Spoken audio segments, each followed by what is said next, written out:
Picture this. It's 3 p.m. on a Tuesday. You've been at your desk for hours, but somehow you've accomplished nothing meaningful. Your browser has 17 tabs open. Your phone buzzes every few minutes. Your mind feels like it's swimming through fog, grasping for something solid, something real. You used to create things that mattered. You used to lose yourself in work so completely that hours felt like minutes. You used to feel capable, powerful, like your mind was a precision instrument, not a scattered mess of half-formed thoughts. But now you're drowning in the shallow end of existence. Responding to emails about meetings, about other meetings, scrolling through feeds that leave you emptier than before, multitasking your way to mediocrity. And late at night, when the world finally goes quiet, you wonder, what happened to me? When did I become someone who can't focus for more than 10 minutes? When did I stop being able to think deeply about anything that truly matters? You're not broken, you're not lazy, you're not stupid. You're just living in a world that has forgotten how to think. There's a book that changed everything for me. Not just how I work, but how I see the very nature of human potential in our modern age. It's called Deep Work by Cal Newport, and it's not just another productivity book, gathering dust on your shelf. This is a manifesto, a battle cry for your mind, a roadmap back to who you were meant to be.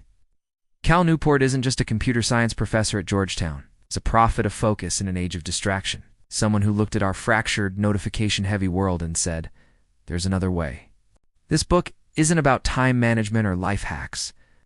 It's about reclaiming your cognitive birthright. It's about remembering that your mind is capable of extraordinary things.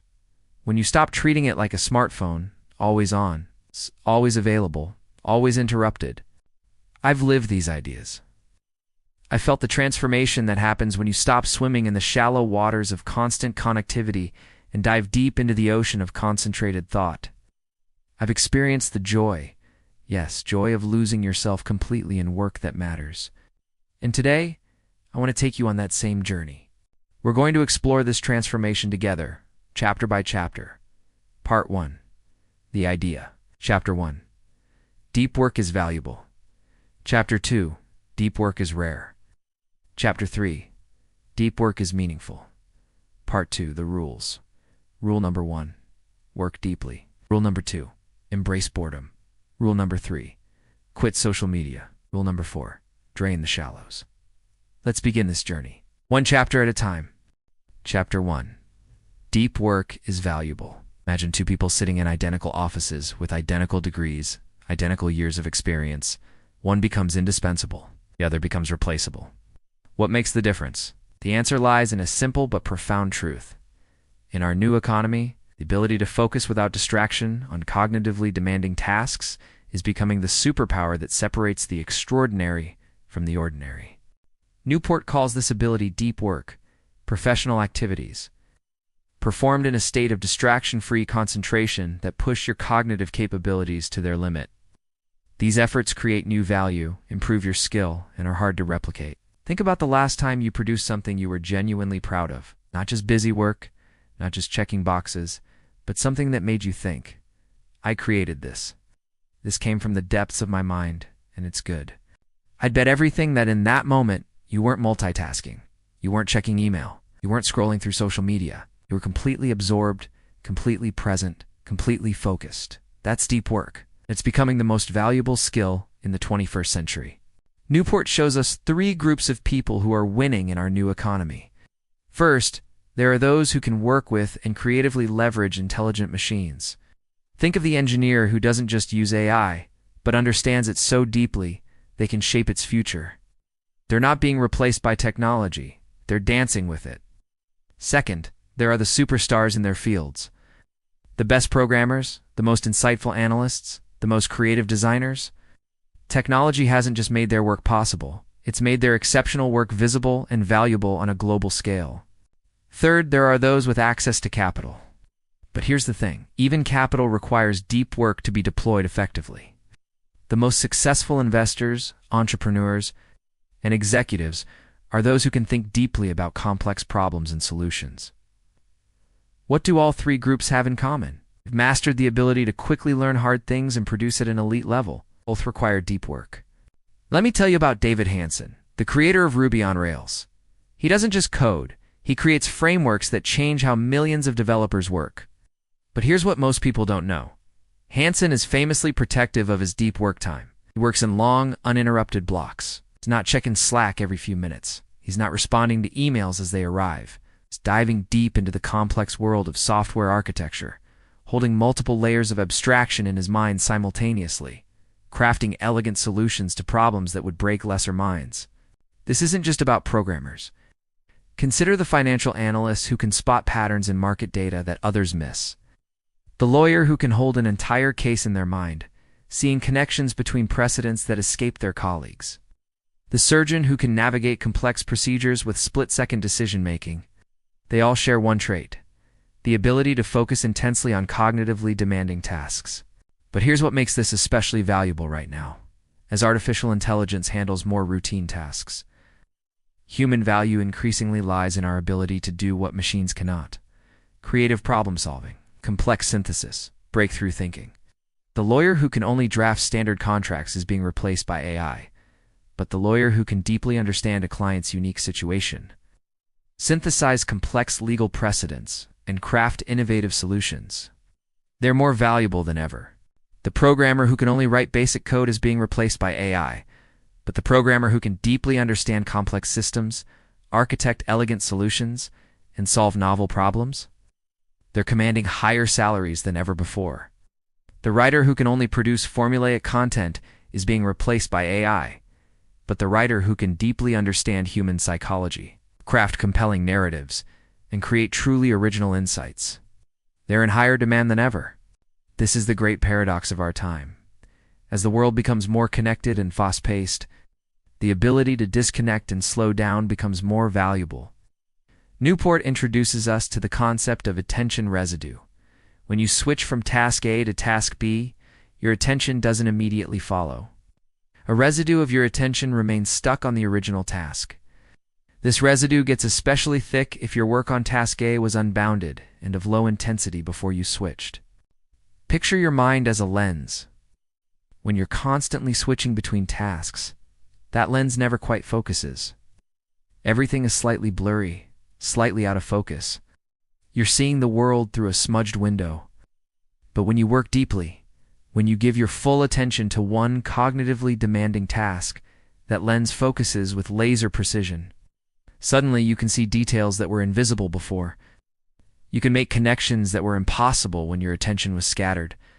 This is why deep work is valuable. It's not just because it produces better results, though it does, but because it transforms you into the kind of person who can see what others miss, solve problems others find impossible, and create value that others cannot replicate.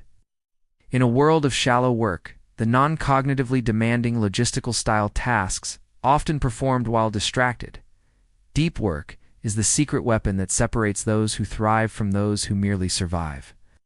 Chapter 2. Deep work is rare. Here's the cruel irony of our time. Just as deep work becomes more valuable, it's becoming increasingly rare. We're living through the greatest attention crisis in human history, and most of us don't even realize it. Walk into any office, and you'll see the evidence everywhere. People staring at screens, but not really seeing. Fingers dancing across keyboards, but not really creating. Minds that are always busy, but never truly engaged. Newport calls this the culture of connectivity, an environment where being connected is valued over being productive, where responsiveness trumps results, where looking busy matters more than being effective. But how did we get here? How did we create a world that demands the very opposite of what creates value? The answer lies in three dangerous trends that have infected our workplaces like viruses of the mind. First, there's the rise of network tools: email, instant messaging, social media platforms that promise to make us more efficient but actually fragment our attention into increasingly smaller pieces. We've become human packet switchers, constantly routing information instead of processing it. Think about your last productive day. How many times did you check email? How many notifications interrupted your train of thought? How many times did you switch between applications, tasks, conversations? Each switch costs you. It's not just seconds or minutes, but cognitive capacity. Your brain isn't designed to be a multitasking machine. It's designed to be a deep thinking instrument. Second, there's what Newport calls the any-benefit approach to network tool selection. We adopt new tools if they offer any benefit, regardless of the costs. We join Slack because it might make communication easier, ignoring that it turns our workday into a constant stream of interruptions. We use Facebook to stay connected, ignoring that it fragments our attention and fills our minds with artificial urgency. It's like deciding to eat cake because it contains eggs, and eggs are nutritious. Technically true, but you're missing the bigger picture. Third, there's the cultural shift toward busyness as a proxy for productivity. When deep work is hard to measure, and it is hard to measure, organizations fall back on what's visible. Activity, responsiveness, presence. The person who responds to emails at 11 p.m. gets seen as dedicated. The person who's always available on Slack gets seen as a team player. The person who attends every meeting gets seen as engaged. But the person who disappears for hours to solve complex problems, who turns off notifications to think deeply, who says no to meetings to focus on what matters, they get seen as difficult. This is madness, rewarding the very behaviors that destroy our capacity for valuable work. Newport tells us about a study that found knowledge workers check email every 6 minutes. Every 6 minutes. It means in an 8-hour workday, you're switching your attention away from meaningful work 80 times. Your mind never gets a chance to settle, to focus, to dive deep. But the real tragedy isn't just the productivity loss. It's the human cost. We're creating a generation of workers who have forgotten what it feels like to think deeply about anything. I meet people all the time who tell me they used to love reading, but now they can't focus on a book for more than a few minutes. They used to enjoy complex problems, but now they feel overwhelmed by anything that requires sustained attention. This isn't a personal failing. This is the predictable result of training your brain to expect constant stimulation, constant switching, constant shallow engagement. Your brain is incredibly plastic. It adapts to whatever you regularly ask it to do. If you regularly ask it to switch between tasks, to respond to notifications, to skim rather than dive deep, it becomes incredibly good at those things and incredibly bad at deep work.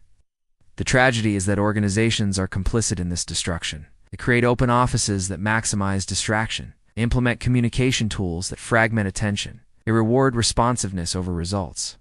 They're essentially training their most valuable assets, their people's minds, to be bad at the very thing that creates the most value. But here's what makes this even more insidious. The people making these decisions often don't do deep work themselves. They're executives, managers, administrators, whose work consists largely of meetings, emails, and coordination. For them, the culture of connectivity works. They don't feel the pain of fragmented attention because their work doesn't require sustained focus. So they create environments that work for their shallow work, not realizing they're destroying their organization's capacity for deep work. Newport introduces us to the concept of metric black holes, areas where it's difficult to measure productivity. So we fall back on pseudo-measures like hours worked, emails sent, or meetings attended. Deep work falls into this black hole. How do you measure the value of 3 hours of uninterrupted thinking? How do you quantify the breakthrough that comes from sustained focus? How do you put a number on the creative solution that emerges from deep contemplation? You can't. So we measure what we can: activity, responsiveness, presence. We optimize for those things, even though they often work against the very outcomes we're trying to achieve. The result is a workforce that's constantly busy, but rarely productive. Always connected, but never truly engaged. Perpetually active, but seldom effective. We've created a world where deep work is rare, not because it's impossible, but because we've made it impractical. We've structured our organizations, our tools, and our cultures to reward the shallow and penalize the deep. But here's the opportunity.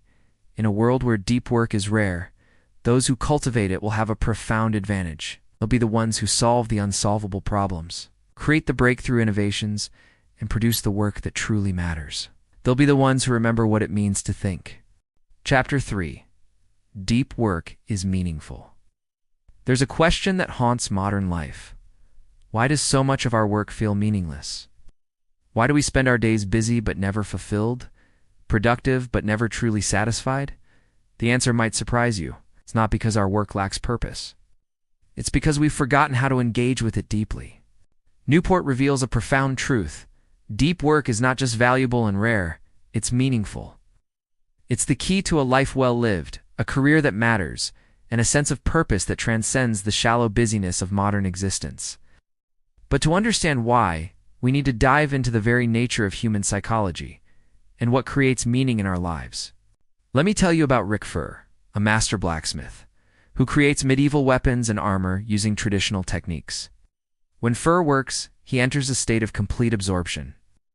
The outside world disappears. His entire being becomes focused on the rhythm of hammer on steel, the color of heated metal, the precise timing required to shape iron into art. Furr describes these moments as the most meaningful of his life, not because he's creating weapons, but because he's engaging his full capacity in service of something challenging and worthwhile. This isn't unique to blacksmithing. You'll find the same phenomenon in programmers who lose themselves in elegant code, writers who disappear into their prose, surgeons who become one with their instruments, researchers who spend hours diving deep into complex problems. What they all share is the experience of deep work and the meaning that comes from it. Newport draws on 3 philosophical traditions to explain why deep work is inherently meaningful. First, there's the psychological perspective. Mihaly Csikszentmihalyi's research on flow states reveals that our best experiences, the moments when we feel most alive, most engaged, most human, occur when we're fully absorbed in challenging activities that require our complete attention. These flow states don't happen during leisure. They don't happen when we're consuming entertainment or scrolling through social media. They happen when we're creating, building, solving, making. They happen during deep work. Think about the last time you experienced flow. Maybe you were writing something important and the words just flowed. Maybe you were solving a complex problem and the solution suddenly became clear. Maybe you were creating something with your hands and time seemed to stop. In those moments, you weren't thinking about your problems, your insecurities, your endless to-do list.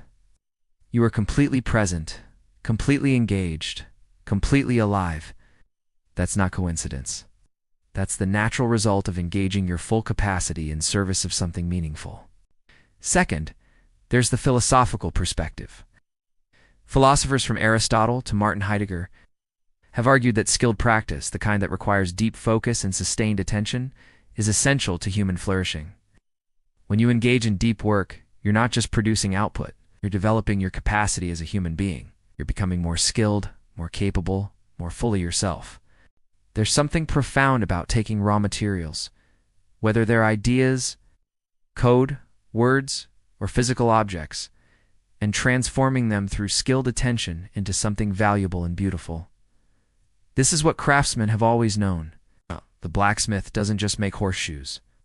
The carpenter doesn't just build furniture. The programmer doesn't just write code.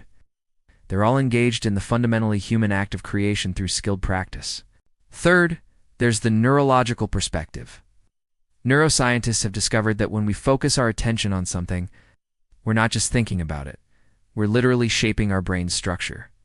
The neurons that fire together, wire together, creating stronger pathways for the skills and capacities we regularly use. This means that deep work doesn't just produce better results, it produces a better you. Every time you engage in sustained, focused attention, you're strengthening your capacity for focus. You're becoming someone who can think more deeply, see more clearly, and create more effectively. But here's what makes this especially important in our current moment. The alternative to deep work isn't just less productivity, it's less meaning. Newport introduces us to the concept of depth deficit disorder, the growing sense of meaninglessness and dissatisfaction that comes from a life spent in shallow engagement. When you spend your days switching between tasks, responding to notifications, and skimming the surface of everything, you never get to experience the deep satisfaction that comes from full engagement. You never get to feel what it's like to push your cognitive capacity to its limits. You never get to experience the joy of creation, the satisfaction of mastery, the meaning that comes from doing something difficult and worthwhile. Instead, you get a constant sense of incompleteness, of unfulfillment, of potential unrealized. This is why so many people in our hyper-connected age report feeling empty despite being constantly busy. They're engaging in activities that provide stimulation but not satisfaction, distraction but not meaning. The cure isn't to find more meaningful work, though that helps. The cure is to engage more meaningfully with the work you have. When you approach your work with sustained attention, when you give it your full cognitive capacity, when you push yourself to create something excellent, you transform not just the work, but your relationship to it. A financial analyst who approaches their work deeply, who spends hours understanding market dynamics, who dives deep into company fundamentals, who thinks systemically about economic trends, finds meaning in work that others might find mundane. A teacher who prepares lessons with deep attention, who thinks carefully about how students learn, who crafts experiences that truly engage minds, who reflects deeply on their practice, finds profound meaning in work that others might find routine. A programmer who approaches code as a craft, who thinks deeply about architecture, strives for elegance and clarity, who sees each program as an opportunity to create something beautiful, finds meaning in work that others might find mechanical. The work itself doesn't have to be inherently meaningful, but the way you engage with it can make it meaningful. Newport reveals that this isn't just feel-good philosophy, it's supported by solid research. Studies show that people who regularly engage in deep work report higher levels of life satisfaction, stronger sense of purpose, and greater overall well-being. They're not just more productive, they're more fulfilled. This makes perfect sense when you think about it. Human beings are designed to think, to create, to solve problems, to make things better. When we engage these capacities fully, we feel most human. But when we fragment our attention, when we skim the surface, when we multitask our way through life, we're not just being less productive, we're being less human. The tragedy of our current moment is that we've created a world that systematically prevents us from engaging our full capacity. We've made deep work rare, and in doing so, we've made meaning rare. But here's the hope. Meaning is always available to those who choose to engage deeply. In a world of shallow engagement, the person who goes deep will not only produce better work, they'll live a better life. They'll remember what it means to be fully human. Rule number 1, work deeply. Knowing that deep work is valuable, rare, and meaningful is one thing. Actually doing it Is another entirely. This is where most people fail. They understand the importance of deep work intellectually, but they never develop the systems and strategies needed to make it happen consistently. The problem isn't lack of willpower. The problem is that willpower is a finite resource, and the modern world is designed to drain it constantly. Every notification you resist, every distraction you avoid, every time you choose focus over entertainment, all of these deplete your willpower reserves. By the time you sit down to do deep work, you often don't have enough willpower left to sustain it. The solution isn't to become a person with superhuman willpower.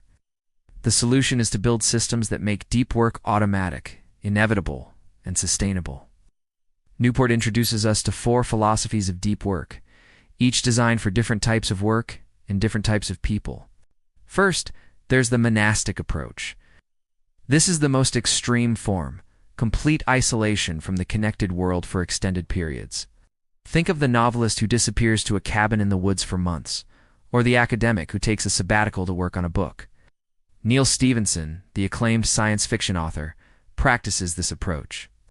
He's famously difficult to reach, rarely responds to emails, and structures his life around long periods of uninterrupted writing. The monastic approach works for people whose work requires sustained periods of deep focus and who can afford to be disconnected from the world. But it's impractical for most people in most jobs. Second, there's the bimodal approach. This involves alternating between periods of deep work and periods of shallow work. You might spend 3 days in deep work mode, then 2 days handling emails, meetings, and administrative tasks. Adam Grant, the organizational psychologist, uses this approach. He batches his deep work into intense periods, sometimes working for days straight on research projects, then switches to periods focused on teaching, meetings, and collaboration. The bimodal approach requires the ability to control your schedule and work in intensive bursts. It works well for academics, researchers, and some consultants. Third, there's the rhythmic approach. This involves establishing a regular rhythm of deep work, perhaps the same time every day, for the same duration. The goal is to make deep work a habit, something that happens automatically without requiring decision-making or willpower. Jerry Seinfeld famously uses this approach with his "don't break the chain" method. He writes comedy material for the same time every day, marking an X on a calendar each day he completes his deep work session. His only goal is to not break the chain. The rhythmic approach works for most people because it's sustainable and builds on the power of habit. Once deep work becomes automatic, it requires less willpower to maintain. Fourth, there's the journalistic approach. This involves switching into deep work mode whenever you have a free moment, even if it's just for 30 minutes between meetings. This requires the ability to quickly transition into focused work without a lengthy warm-up period. Walter Isaacson, the biographer, uses this approach. He can work on his books in small windows of time, quickly shifting from shallow tasks to deep work and back again. The journalistic approach is the most flexible, but also the most difficult. It requires significant practice to develop the ability to quickly enter deep work mode. But choosing a philosophy is just the beginning. We also need to create what Newport calls depth rituals, specific practices that support your deep work sessions. The most important element is defining where you'll work. This should be a space dedicated to deep work, free from distractions and interruptions. It might be a specific room, a particular coffee shop, or even just a certain position at your desk. The space itself becomes a cue for your brain, signaling that it's time to focus. When you consistently do deep work in the same place, your brain learns to associate that environment with sustained attention. Next, you need to define how you'll work. What will you do during your deep work sessions? What won't you do? Will you allow yourself to check email? Will you have your phone nearby? Will you listen to music? The more specific your rules, the easier it becomes to maintain focus. Vague intentions like "I'll focus better" don't work. Specific protocols like "I'll work on my book for 2 hours without checking email or using the internet" do work. You also need to define how you'll support your work. What will you do to maintain your energy and focus? Will you have a specific drink or snack? Will you take breaks at specific intervals? Will you use particular tools or resources? Small details matter because they reduce the cognitive load of decision-making during your deep work sessions. The less you have to think about logistics, the more mental energy you can devote to the work itself. Newport also emphasizes the importance of grand gestures, dramatic changes to your environment or routine that signal the importance of your deep work. Bill Gates takes weeks where he isolates himself to read and think. J.K. Rowling checked into a hotel to finish the Harry Potter series. These gestures work because they create psychological pressure and eliminate excuses. When you've made a significant investment in your deep work, whether it's time, money, or effort, you're more likely to follow through. But you don't need to rent a hotel room to make grand gestures. You might work from a special library, wake up extremely early, or create an elaborate ritual around your deep work sessions. The key is making your deep work feel special, important, and non-negotiable. Newport also introduces the concept of productive meditation, taking time during physical activities like walking, or jogging, or driving, to focus on a specific professional problem. This helps train your ability to maintain focus and resist distraction.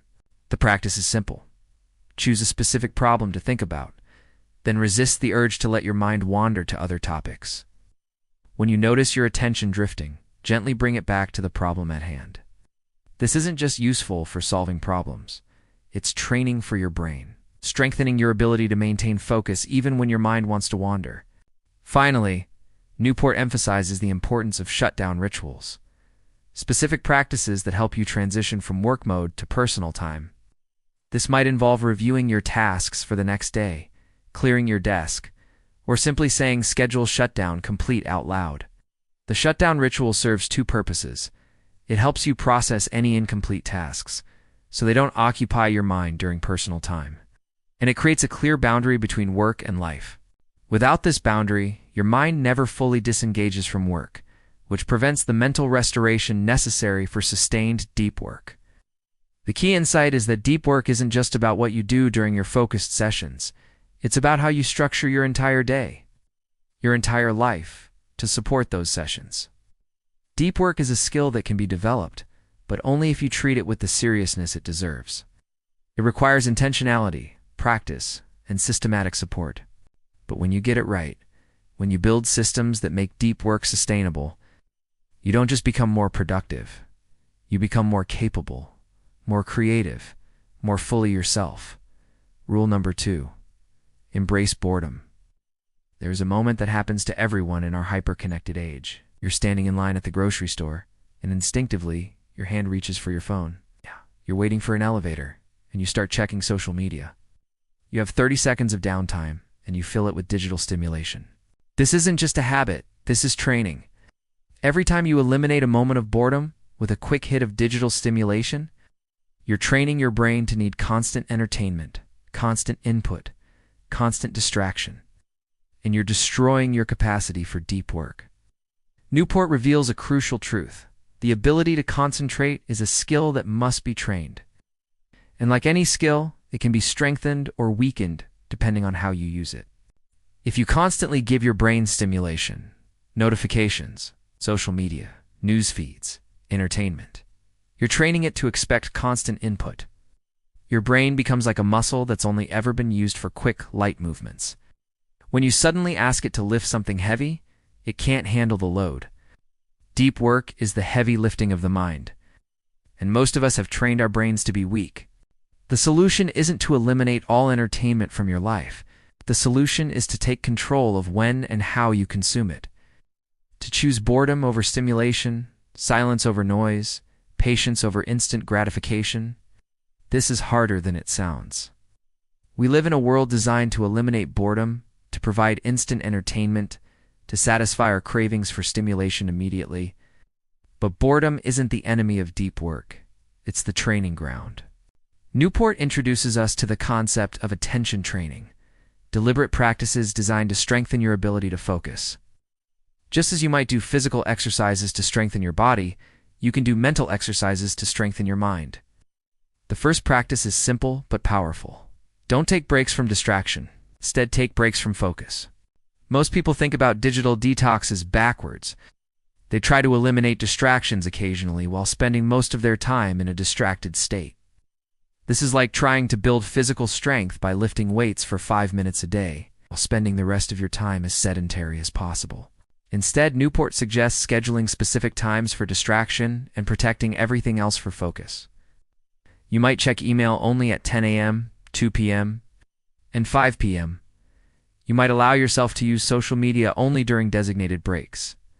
You might batch all your entertainment consumption into specific windows. The key is to eliminate the random, constant access to stimulation that keeps your brain in a state of perpetual distraction. This requires what Newport calls internet Sabbaths, periods when you completely disconnect from the digital world. It's not just social media, but all digital entertainment and stimulation. During these periods, you don't fill the time with alternative entertainment. You let yourself be bored. You sit with the discomfort of having nothing to do. You allow your mind to wander, to rest, to reset. This isn't punishment. This is training. When you regularly experience boredom without immediately reaching for stimulation, you're strengthening your ability to tolerate discomfort, to sit with difficult thoughts, to maintain focus even when your mind wants to wander. These are exactly the skills required for deep work. Newport also introduces us to productive meditation, using physical activities like walking, jogging, or driving to focus on a specific professional problem. This serves two purposes. It helps you make progress on important problems, and it trains your ability to maintain focus. The practice is straightforward. Choose a specific problem to think about, then resist the urge to let your mind wander to other topics. When you notice your attention drifting, and it will, gently bring it back to the problem at hand. This is harder than it sounds. Your mind will want to jump to other problems, to replay conversations, to plan dinner. The key is to notice when this happens and consciously redirect your attention. Don't get frustrated when your mind wanders. Frustration is just another distraction. Simply notice the wandering and gently return to your chosen focus. Over time, this practice will strengthen your ability to maintain focus even when your mind wants to go elsewhere. Exactly the skill needed for deep work. Newport also suggests memorizing a deck of cards as a powerful attention training exercise. This might seem arbitrary, but it requires exactly the kind of sustained focus that deep work demands. The process is simple.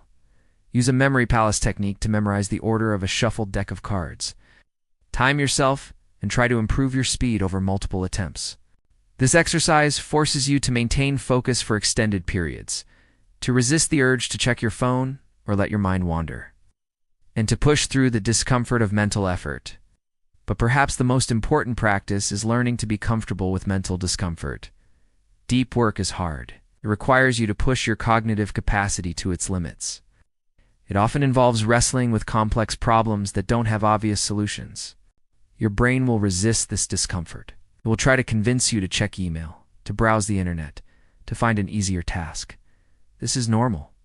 This is expected. This is the exact moment when attention training matters most. When you feel the urge to escape from difficult mental work, don't immediately give in.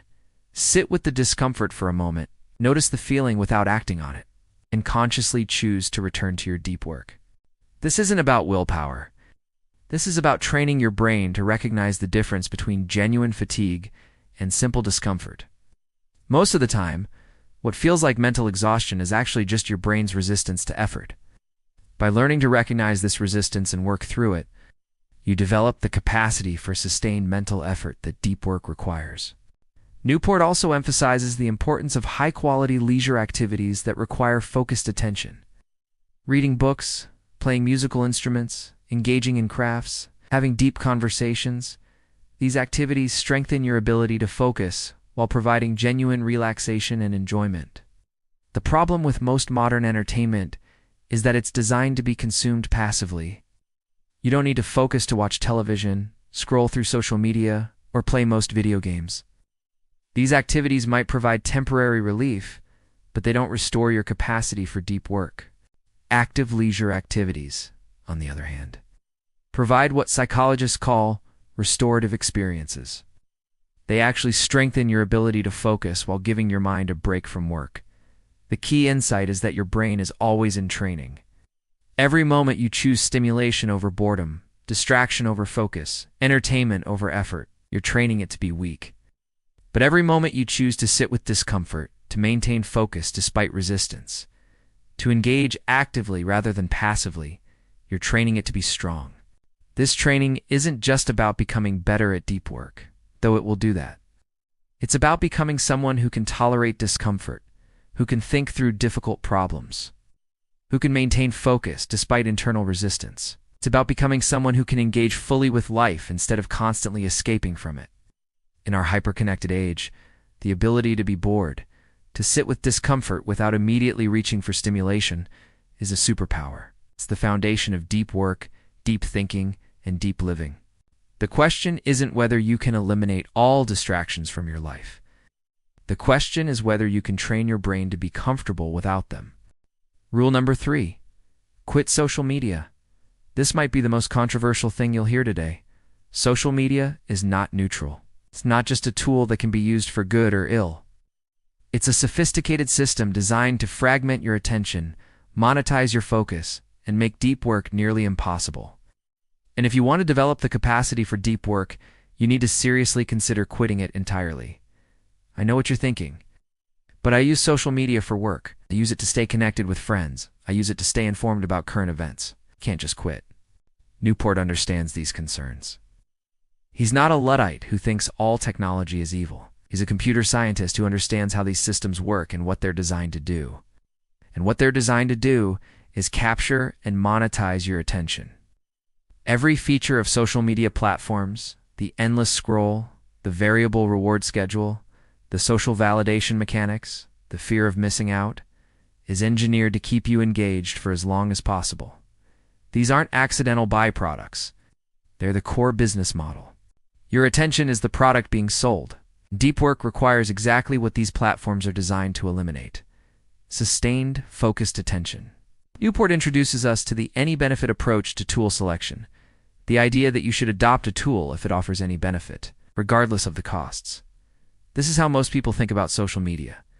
Facebook helps me stay connected with old friends. True. Twitter keeps me informed about current events. True. LinkedIn helps with professional networking. True. But this approach ignores the crucial question: what are these tools costing you? The cost isn't just the time you spend scrolling, though that's significant. The average person spends over 2 hours a day on social media. That's more than 700 hours a year. Imagine what you could accomplish with 700 hours of deep work. But the real cost is more insidious. These platforms are training your brain to expect constant stimulation, immediate gratification, and surface-level engagement. They're making you less capable of the sustained focus that deep work requires. Every time you check Facebook, you're training your brain to need entertainment. Every time you scroll through Twitter, you're training your brain to seek distraction. Every time you respond to a notification, you're training your brain to be reactive rather than proactive. You're literally rewiring your neural pathways to make deep work more difficult. Newport suggests a different approach. The craftsman approach to tool selection. Instead of adopting tools based on any benefit they might provide, you should adopt them only if their positive impacts substantially outweigh their negative impacts. This requires honest assessment. Not just does this tool provide any benefit, but do the benefits of this tool outweigh the costs to my ability to focus, think deeply, and do meaningful work? For most people, when they honestly assess social media platforms using this criteria, the answer is no. But Newport goes further. He suggests a radical experiment. Quit social media for 30 days and see what happens. Not just reduce your usage, not just limit your time. Quit entirely. During this 30-day period, don't announce your departure. Don't tell people you're taking a break. Just stop using these platforms and see what happens. This serves two purposes. First, it gives you a clear sense of what these platforms are actually costing you. When you eliminate the constant stream of stimulation, you'll notice how much mental energy you suddenly have available. Second, it shows you how much you actually depend on these platforms for the benefits you think they provide. Most people discover that very few people notice their absence. The professional networking they thought was so valuable turns out to be mostly superficial. The news they thought they needed to stay informed about turns out to be mostly noise. After 30 days, you can make an informed decision about whether to return to these platforms, but you should return only if you can clearly articulate how they're adding significant value to your life and work. Newport also introduces the law of the vital few, the idea that in many settings, 80% of the effects come from 20% of the causes. Applied to social media, this means that the vast majority of the benefits you get from these platforms come from a small number of activities. Maybe LinkedIn is genuinely useful for professional networking. Maybe Facebook helps you stay connected with close family members. Maybe Twitter provides access to important information in your field. But these core benefits probably represent a tiny fraction of your actual usage. Most of your time on these platforms is spent in mindless scrolling, consuming content that provides no real value. The solution isn't to quit all technology. It's to be much more selective about which tools you use and how you use them. Newport tells us about a social media executive who realized that despite working for a major platform, he rarely used social media himself. When he reflected on why, he realized it was because the brief moments of connection and entertainment weren't worth the cost to his ability to focus on more meaningful activities. This is the key insight. Social media provides easy entertainment, but it comes at the cost of your capacity for harder, more meaningful activities. It's like junk food for your attention. Immediately satisfying but ultimately depleting. The most successful people in our economy are those who can do things that are difficult, complex, and valuable. These activities require sustained focus, deep thinking, and the ability to tolerate discomfort. Social media trains you for the opposite: quick gratification, surface-level engagement, and constant stimulation. You can't optimize for both. You have to choose. Newport introduces us to the concept of attention residue. The idea that when you switch from one task to another, some of your attention remains stuck on the previous task. This residue is particularly thick when you switch from high-stimulation activities like social media to low-stimulation activities like deep work. When you check Facebook before starting a writing session, part of your mind remains engaged with the social dynamics, the political arguments, the endless stream of updates. This makes it much harder to dive deep into your work. The solution isn't just to avoid social media during work hours. It's to eliminate the constant context switching that these platforms encourage throughout your day.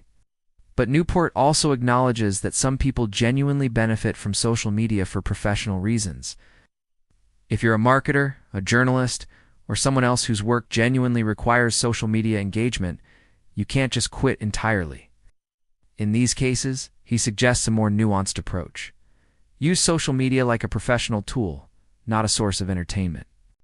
This means having specific times when you engage with these platforms for specific purposes, not mindlessly scrolling whenever you have a free moment. It means turning off notifications, not checking these platforms from your phone, and being extremely intentional about how and when you use them. The key is to make social media serve your goals, not the other way around. Newport also suggests replacing social media with what he calls high-quality leisure activities. Activities that require skill, provide personal satisfaction, and offer genuine social connection. Instead of scrolling through Facebook, read a book. Instead of watching videos on YouTube, learn a musical instrument. Instead of following Twitter debates, have deep conversations with friends. These activities provide the genuine benefits that social media promises: connection, learning, entertainment, without the costs to your attention and focus.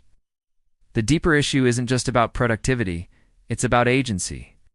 When you're constantly checking social media, constantly responding to notifications, constantly consuming content created by others, you're living a reactive life. You're not choosing how to spend your attention. You're letting algorithms choose for you. Deep work is fundamentally about reclaiming agency over your attention. It's about consciously choosing what deserves your focus and what doesn't. Social media platforms are designed to make this choice for you. They're designed to capture your attention and direct it toward content that keeps you engaged, not content that helps you grow, create, or accomplish your goals. This is why quitting social media isn't just about productivity. It's about autonomy. It's about becoming someone who actively chooses how to spend their mental energy rather than passively consuming whatever appears in their feed. The question isn't whether you can find any benefits from social media. The question is whether you can achieve your most important goals while constantly fragmenting your attention across multiple platforms designed to maximize engagement rather than value. For most people, the answer is no. In a world where the ability to focus is becoming increasingly rare and valuable, social media is a luxury you can't afford. It's trading your most precious resource, your attention, for temporary entertainment and superficial connection. The people who will thrive in the coming decade are those who can think deeply, create valuable work, and maintain focus despite distraction. These are exactly the capacities that social media undermines. You can't serve two masters. You can't optimize for both constant stimulation and deep focus. Ow. You can't train your brain for both surface-level engagement and sustained attention. Choose wisely.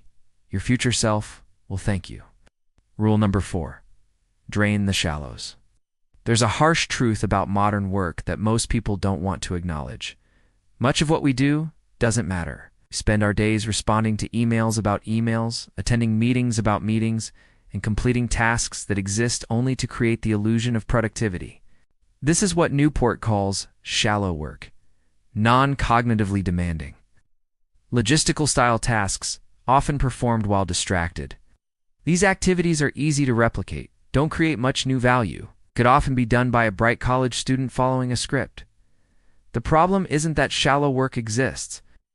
Some amount of shallow work is necessary in any job.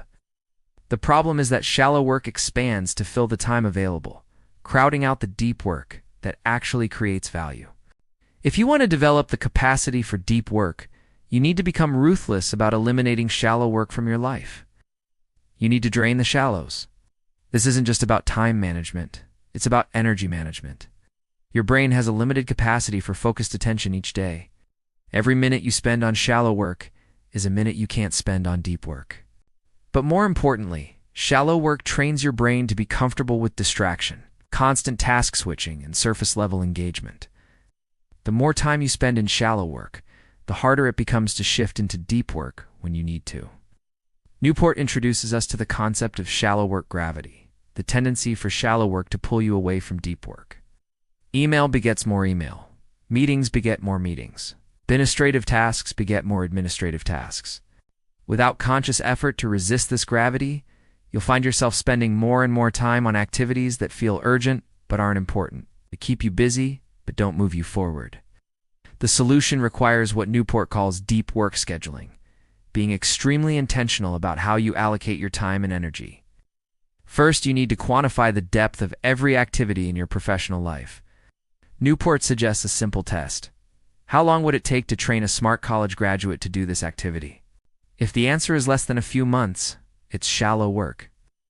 If it would take years of training and experience, it's deep work. Email management, shallow. Writing a strategic plan, deep. Scheduling meetings, shallow. Analyzing complex data, deep. Social media updates, shallow. Creating innovative solutions, deep. This isn't about value judgment. Shallow work isn't inherently bad, but it shouldn't dominate your schedule if you want to create extraordinary value. Newport suggests that most knowledge workers should spend no more than 30 to 50% of their time on shallow work. The rest should be protected for deep work. But here's the challenge. Shallow work is seductive. It's easy. It provides immediate feedback. It makes you feel productive even when you're not being effective. Deep work, on the other hand, is difficult. It often involves struggling with complex problems that don't have obvious solutions. It requires sustained mental effort. It can be uncomfortable and frustrating. Your brain will naturally gravitate towards shallow work unless you create systems to prevent it. Newport introduces several strategies for draining the shallows. First, schedule every minute of your day. This doesn't mean planning every minute in advance. It means being intentional about how you spend your time. Block out specific periods for deep work, shallow work, email, meetings, and administrative tasks. The act of scheduling forces you to confront how you're actually spending your time. Most people are shocked to discover how much time they spend on shallow work when they start tracking it carefully. Second, quantify the depth of every activity.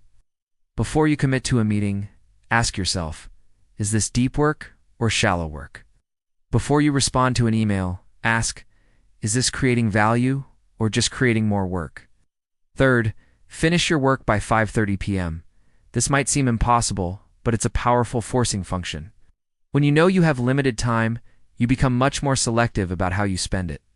The goal isn't to work less, it's to work more intentionally. When you eliminate shallow work, you free up time and energy for the deep work that actually matters. Newport tells us about a programmer who implemented a no meetings Tuesday policy. Every Tuesday, he would turn off email, ignore instant messages, and spend the entire day on deep work. His productivity on Tuesdays was often greater than the rest of the week combined. This isn't about being antisocial or uncooperative. It's about protecting your most valuable resource, your cognitive capacity, so you can contribute at the highest level. Fourth, become hard to reach. This means being much more selective about email, much more protective of your time, and much more willing to say no to requests that don't align with your priorities. Most people are afraid to do this because they think it will hurt their careers. But Newport argues the opposite. People who are easy to reach and constantly available are often seen as less valuable, not more valuable. The person who responds to every email immediately signals that they don't have anything more important to do. The person who's selective about their availability signals that their time is valuable. Obviously, this needs to be balanced with the real requirements of your job. But most people are too far in the direction of availability at the expense of productivity. Fifth, don't respond to every email. This is perhaps the most radical suggestion in the book. Most people feel obligated to respond to every email they receive, even if the response doesn't add value. Newport suggests a simple filter. If an email doesn't require a response for something important to happen, don't respond. This eliminates a huge amount of shallow work from your day. This might feel rude at first, but it's actually more respectful of everyone's time, instead of engaging in endless back-and-forth email chains that don't lead anywhere. You're preserving your attention for work that actually matters. Sixth, use the sender filter approach to communication. Instead of making yourself available to everyone, create specific channels for different types of requests. Have one email address for urgent matters, another for administrative issues, and another for general inquiries.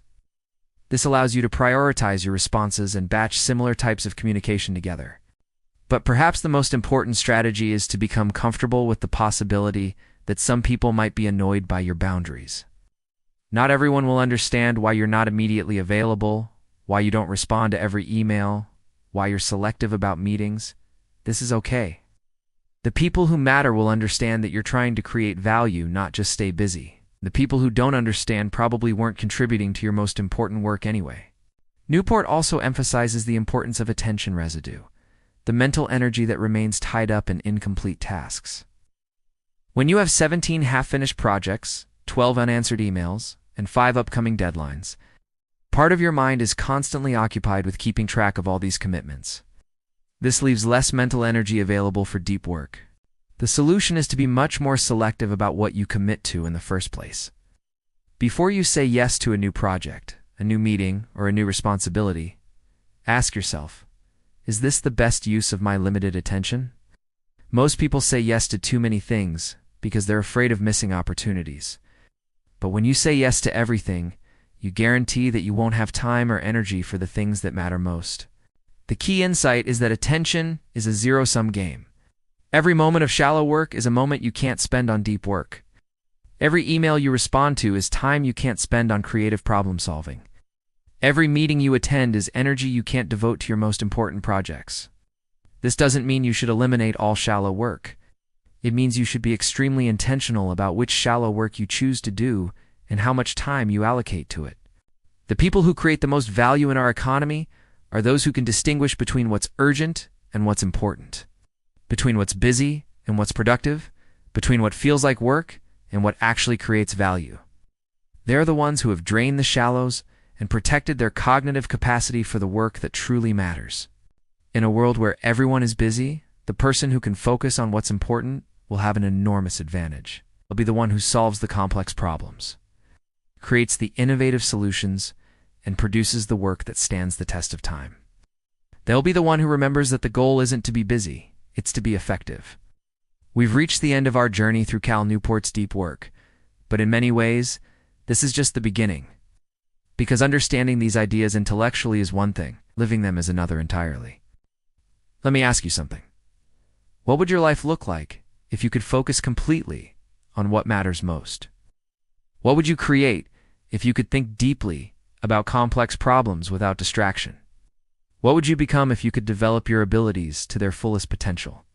These aren't just hypothetical questions. They're the questions that will determine whether you thrive or merely survive in the coming decade. We live in a world that's increasingly divided between two types of people: those who can focus deeply on valuable work, and those who are constantly distracted by the shallow and urgent. The first group will have increasing power, influence, and satisfaction. The second group will become increasingly replaceable, frustrated, and unfulfilled. Which group will you join? The choice isn't made once. It's made every day, every hour, every moment that you choose between deep engagement and shallow distraction, between meaningful work and busy work, between developing your capacity and depleting it. Every time you resist the urge to check your phone, you're choosing deep work. Every time you say no to a meeting that doesn't create value, you're choosing deep work. Every time you sit with discomfort rather than reaching for entertainment, you're choosing deep work.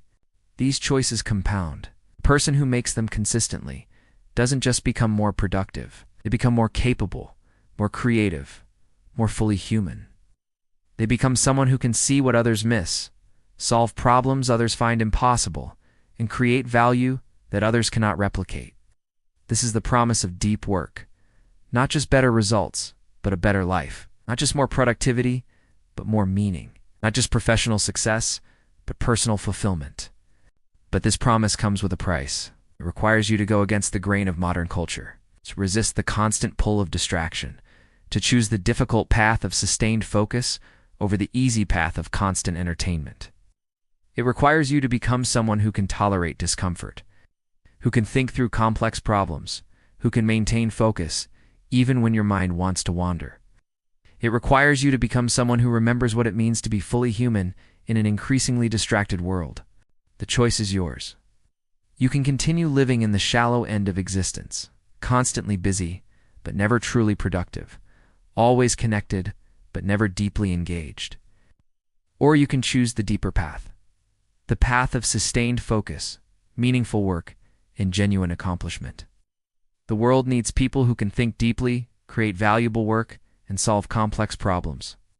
It needs people who can resist the gravitational pull of distraction and dedicate their cognitive capacity to what truly matters. It needs people who remember that the goal isn't to be busy, it's to be effective. It needs people who choose depth over shallowness, focus over distraction, meaning over entertainment. It needs people who choose deep work. The question isn't whether you can develop the capacity for deep work. The question is whether you will. Your future self is waiting for your answer. The deep life is calling. Will you answer?